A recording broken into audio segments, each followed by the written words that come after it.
চলো বেরিয়ে গেছিলাম জামাই ষষ্ঠীর বাজার করতে। প্রতি বছরের মতো এবছরেও মা হাতে টাকা ধরিয়ে দিয়েছিল, তো জামাই নিজের মতো যাতে ড্রেস কিনে নেয়, সেই জন্য নিজের পছন্দ মতো ড্রেস কিনে নেওয়াটাই বেটার।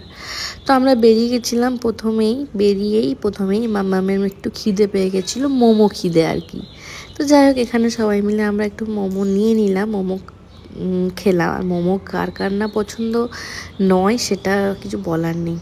তো আরেকটা জায়গা যাওয়ার ছিল, তো ওখান থেকে বেরিয়ে আমরা মোমোটা খেয়ে তারপরে বোনকে আর মাম্মামকে পাঠিয়ে দিয়েছিলাম বাড়ি। তারপরে আমরা চলে গেছিলাম শপিং করতে। তো এখানে বেরিয়ে পড়লাম। তো দেখো, এখানে আমি যাচ্ছিলাম, তো আমি হঠাৎ করে খুব চমকে গেছিলাম। পাশ দিয়ে একটা এত স্পিডে বাইক গেল বাজারের মধ্যে। আমি বুঝে পাই না এরা কেন এত স্পিডে এইরকমভাবে বাইক চালায়।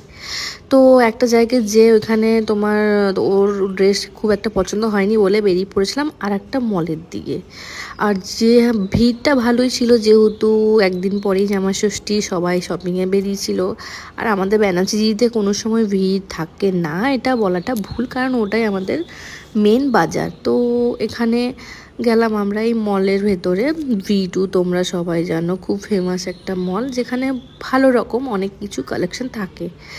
তো প্রথমে ঢুকে কি নেব না করে বুঝে উঠতে পারছে না যে কি নেওয়া যায়। আমি ওকে বলেছিলাম যে তুমি পাঞ্জাবি নিতে পারো বা কুর্তা টাইপস কিছু নিতে পারো, তো ওর ওইসব একদম পছন্দ নয়। ও তোমার কোনো ভোকেশনেই পরতে খুব একটা কমফোর্টেবল হয় না, কিন্তু ও একটু এই টি শার্টই পছন্দ। দেখো পরে আছে ব্ল্যাক, কিন্তু তাও নজরটা গেছে ব্ল্যাকের দিকে, এত বেশি ব্ল্যাক প্রেমী। ওকে বলে লাভ নেই, আমিও ব্ল্যাক প্রেমী, আমি ওই জন্য কোনো রকম ওকে রোকটোক দেখাই না। এখানে খুব সুন্দর সুন্দর ব্যাগ ছিল, আমার তো নজর চলে গেছিলো ব্যাগের দিকে। আমার এত বেশি ভালো লাগছিলো ব্যাগগুলো, কিন্তু খুব একটা ভালো লাগছিল না, মনের মতো হচ্ছিল না।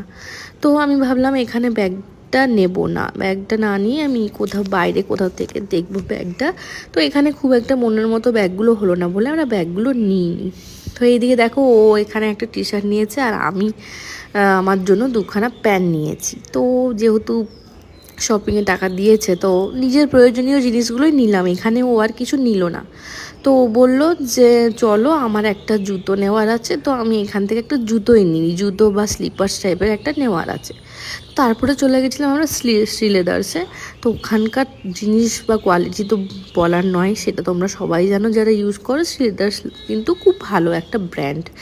তো আমরা চলে গেছিলাম শ্রীলেদার্সে। এখানে আমি ব্যাগগুলো দেখছিলাম, তো ব্যাগগুলো খুবই সুন্দর লাগছিল। কিন্তু আমি যখন ভেবেছি একটা ব্যাগ নিতে তো আমাকে হবেই, তো আমি অলরেডি একটা পছন্দ করে নিচে রেখে চলে এসেছিলাম। তারপরে ওর বাবার কাছে গেলাম, ওর বাবা ওইদিকে জুতো দেখছিল, তখন ওইখানে